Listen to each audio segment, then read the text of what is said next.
What's going on, guys? Today I'm going to show you how to make a hologram material that I actually put together a couple of weeks back. I haven't had too much time to actually improve it because I've just moved house, but the main thing that it does is when you put something near it, you get this effect. There's a couple of extra bits I've actually added to this. The main thing I want to just show today, so if I show you over here, look, on any asset you want, I can actually say bright over here, it's a bit hard to see, but as you can see here, look, it will just sort of fade it and push it apart as you get things close. If I actually throw it on a new asset, say boom, boom, missed it, boom, this is actually correct at the moment. This will come in as this part enabled, so it will look like this. To fix that, you need to click it, right while I just wrote distance, like that, distance fields, and turn that off, and that will fix, if you have the error, that will fix the error. When you put stuff close to it here, you'll see it push it apart.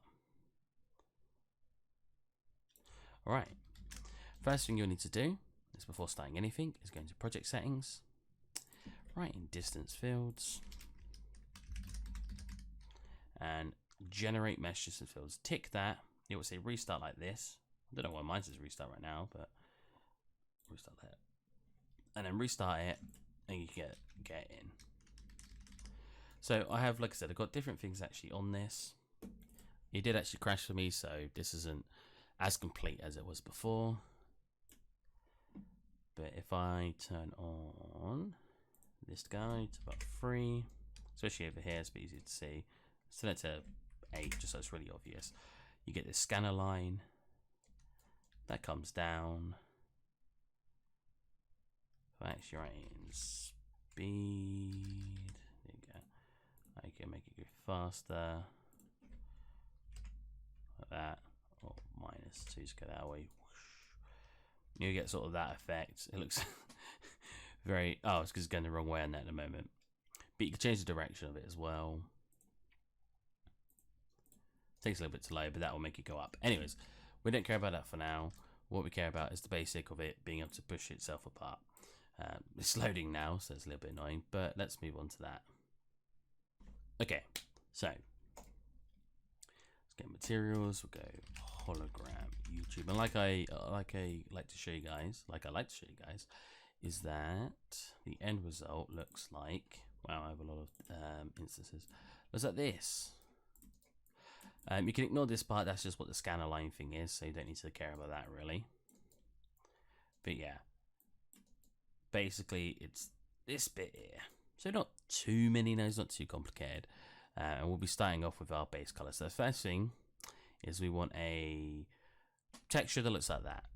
I would recommend having it inverted. So come into Photoshop, forgot its name then. Literally get a black background, left click, get a white dot, save that out, you're good. I'm using a black dot, but I invert it anyway, as you can see here. So put that on my other monitor as reference. We'll make our material and we'll get started. I said, and we'll get started. There you go. So get your texture in. Boom. We actually want to convert this, so right click it, convert it to a object. Now I'm simply using a world align texture. What it's just doing, if we look at it, is it's just putting these dots around the entire thing. There are some areas you'll see, but it's a bit hard to see with the way it's set up, but there are some areas where there's some circles sort of merging together, but you don't really see it when you got it in the end phase. So it doesn't really matter too much. So basically we'll texture the whole thing around, I guess projected on XYZ, right? So basically we'll texture it for you, and you don't need to worry about the UVs using this method. So connect that to a world align texture, nice. Get a world position offset, connect that to your world position. Now I don't know if you actually need to do that, but it says world position, and I feel more comfortable actually having that connected in. Get a scaler, so S left click for a scaler node. I called this scale. Pop it into texture size and default it at about 2. You can change it later. Anything we use as a scaler, we can change later in the instance. Now, like I said, mine's a black dot, so I want to invert that. So if you ever want to invert something, you probably won't. If you've used the white dot, you won't need to do this. White dot with a black background. If you use the black dot, drag, write 1 or 1. You can write 1 minus if you want the whole thing.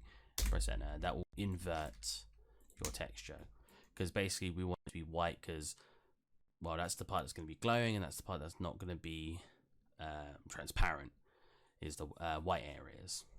So we invert that, connect that to a multiply, use a scalar, S left click, emissive strength, connect it up to one more multiply. Let's drag out, type in multiply. Then let's get those settings up. It will come up when you drag something out, or if you right click, or if you click up here. And if you want to multiply quicker than that, you can press M left click. He says, there you go, and you'll get one as well. Now we want a color. So if we press 3 left click, I'm going to make it blue. You can connect that up, and then you can connect that. Now we want it in emissive color. We also want to click on our material. There's 2 things we want to do. We want to make it unlit, and we want to make it transparent. For this stage, you can actually make it masked, but basically, in our final stages where we actually make it have the displacement effect, I have it so it fades, so you don't get a sharp cut off on the object actually pushing its way against the mesh. So that way it looks a bit nicer, right? You haven't got to use a complex transparency. That should be good enough. Now, default you are emissive, so we don't get just complete darkness. We'll review it on here. I don't want to spend too much time applying it over and over again. As long as the preview looks fine, we should be good. Alright, so if we look on the left there, you can see we have this there. When we move quickly, you see that? It looks like it's fading off at the side. That looks so weird. And we've got this sphere with these dots going over the whole thing. As I said, there will be some errors where it starts to fade between the two. See right here. But that's fine. On the end result, you don't really notice it. Now, I actually have a fresnel on mine. What that does is it basically gives us a slight effect on things that go sort of over the horizon of the object. So if I change that, you can see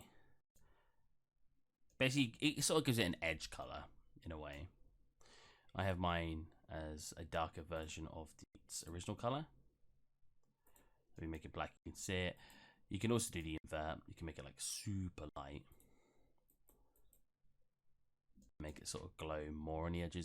I prefer it going darker. I think it looks nice. So, I don't want to close nothing. So let's set that up. Actually, I've done Fresnel before. So for any of you who've seen that video, you know what I'm doing now. But let's set this to 0 as our default.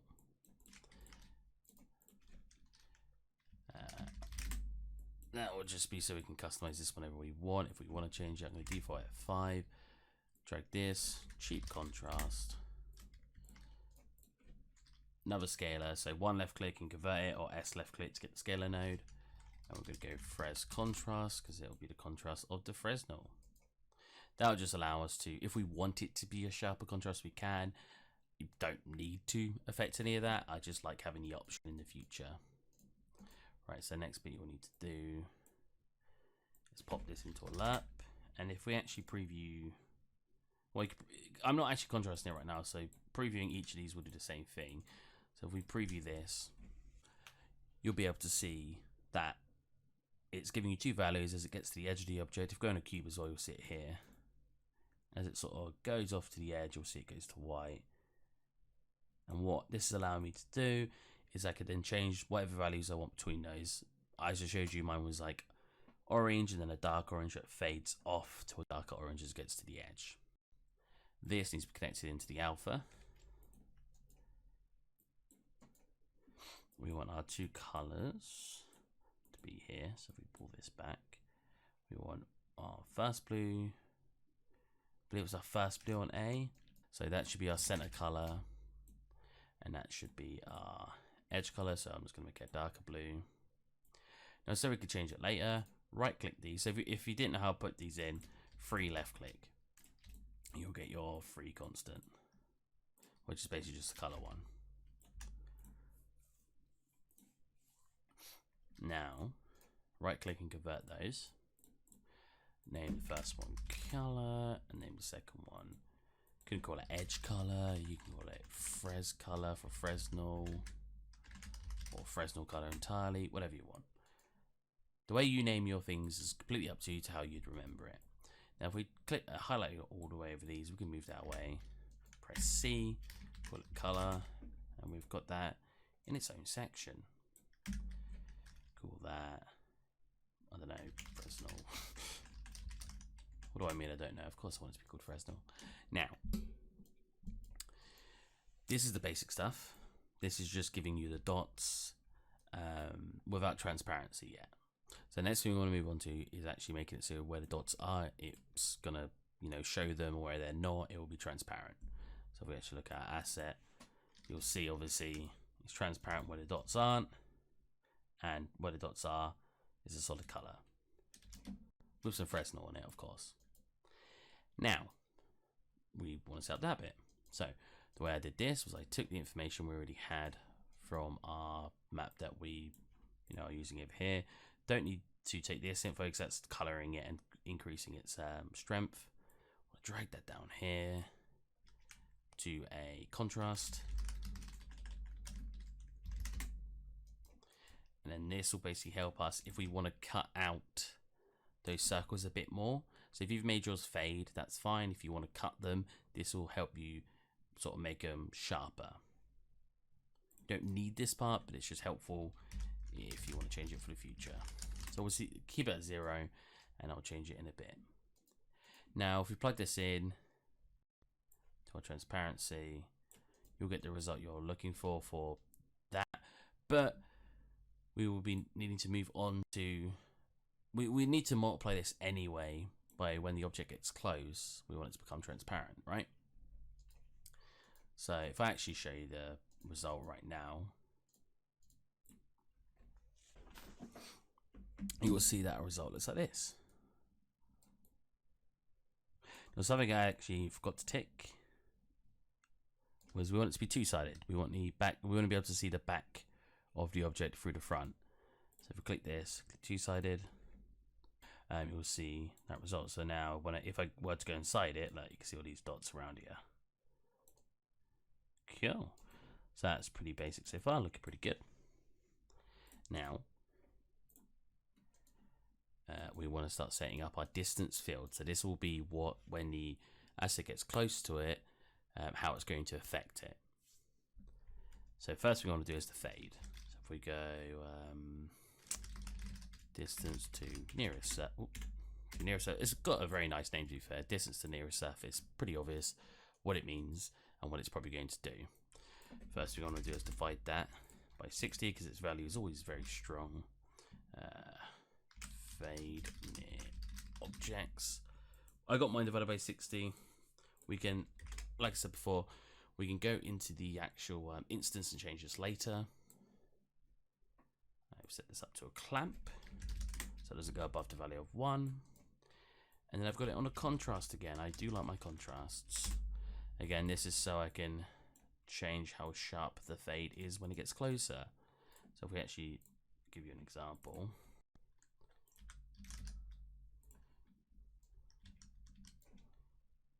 So pop this in a little bit more so it's actually pushing it away.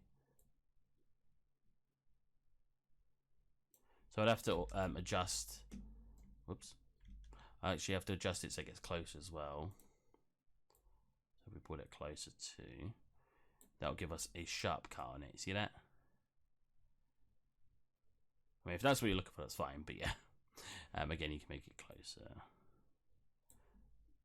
Something like that. So you get that really, really sharp cut. Or again, you can change it so the fade isn't as strong. Do whatever you want. It's up to your imagination. I liked it the way I had it set up default because I thought that looked pretty nice, so I left it at that. Cool. Let's come back into, there we we go. Now I got mine set to 150 default, so we'll do that. On the parameter, the instance, I got it set to that. So we'll set to 150, so we don't have to actually change that later. Fade, contrast. But again, we'll set it up like this because that way you guys can change it however you want. Apparently my contrast is 0.05, like that. And then we simply want to multiply this by what we've got going on over here. A lot of these nodes, like I said, you don't necessarily need. It's just it gives you the chance to change it in the future without having to mess around, come back in, and take like another couple hours figuring out what you're doing. We'll pop that into opacity, and now that will already do it, so when it gets closer it will start fading away. If I actually show you,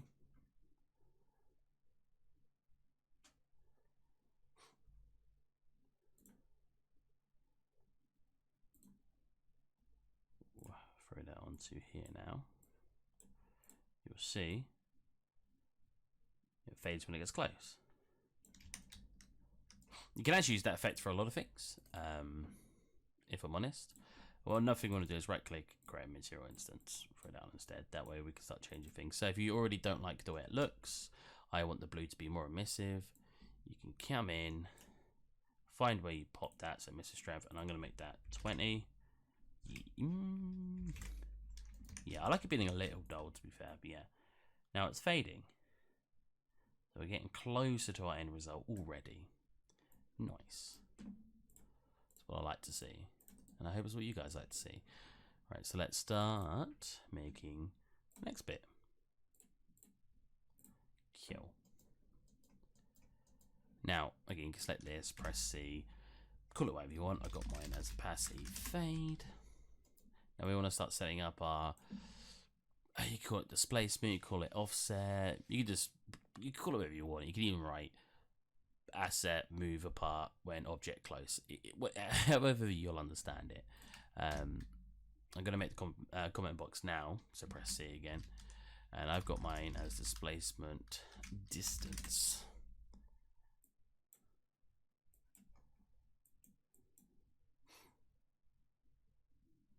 I always have trouble extending this little bit out. There you go. So again, you need another distance field, or distance to nearest surface. There you go. We want to divide it again.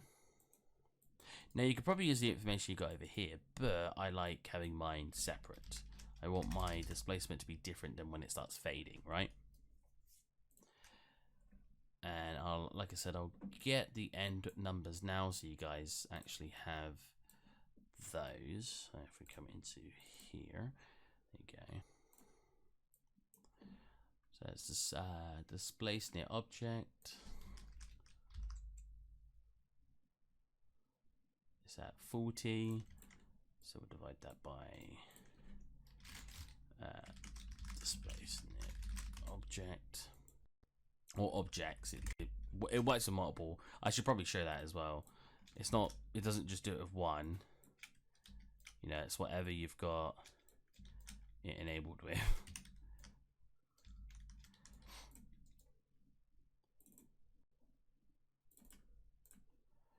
Okay. Again, put that to a clamp because I don't want it to go above the value of 1 or under the value of 0. And then I want my offset. So I've got this in a 1 minus. So I assume I just wanted to invert. So I assume this was the opposite result, so I've just got it inverted. So to get a 1 minus, you can drag out right 1 minus. Cheap contrast.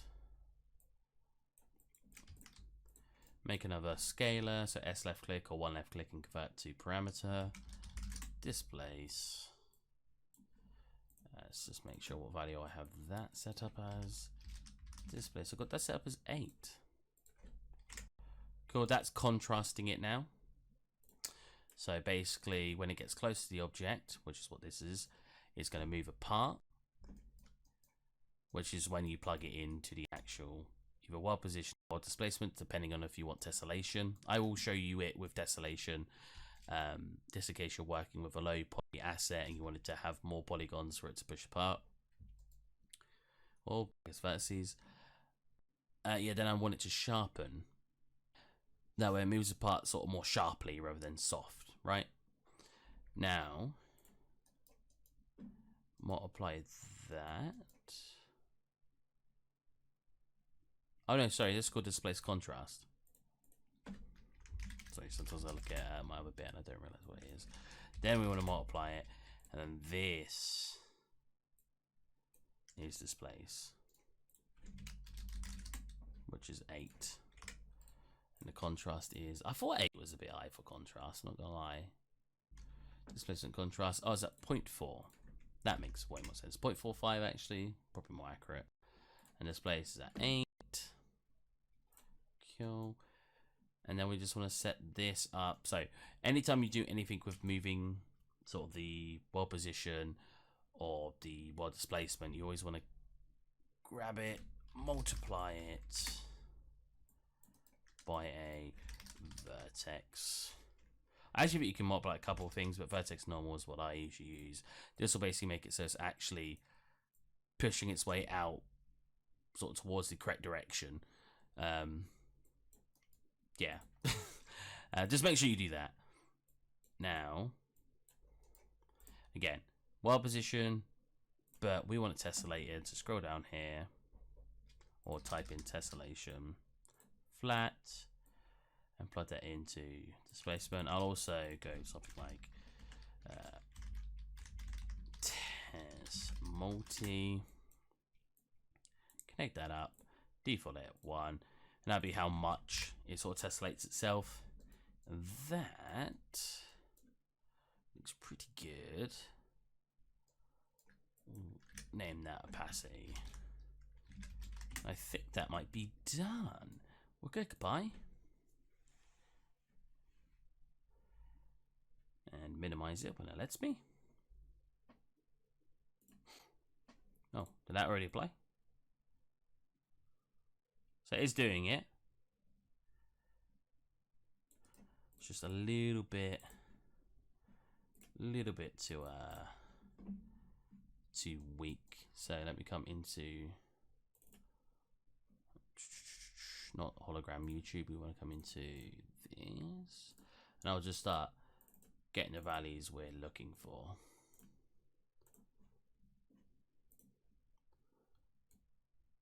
So if we bring this in here,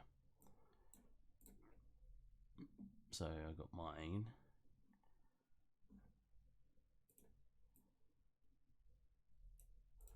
I mean, that's pretty good.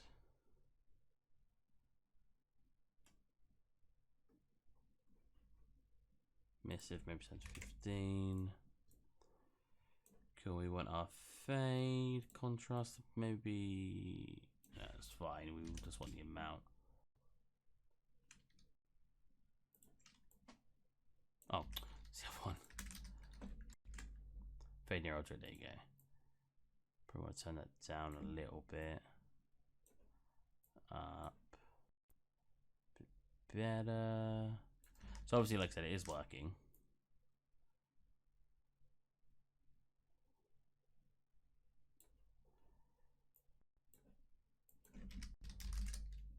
Displace contrast. So this will, it sort of helps tighten it up as well, so that way like, it doesn't come as far away. So you see that? Don't ever go below 0 because then you'll just get the inverted effect, which looks pretty cool to be fair.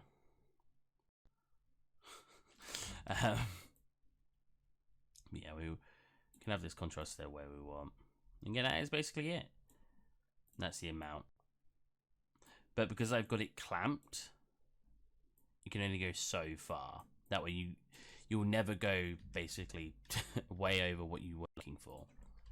We said 50. It's also how far away it is. Actually, no, that is more what that is. So, sorry, how far away the object is. So the more you turn that up, it's how far away it starts picking it up. We obviously want to make it look like it's colliding with it, so we put it pretty low. If you do want it to go above the values we've got set, all you got to do is come back in, to here, and essentially take that clamp out, you know, or make it higher, and you'll be able to adjust that a little bit better. Oh, this one, sorry. That's the fade. Yeah. That's pretty much how I made it. I will probably be doing a second tutorial showing you how to do the scanline and stuff when I get that sorted. But yeah, that is how you do this basic hologram displacement effect. Hope you guys enjoyed, and I'll catch you guys next time.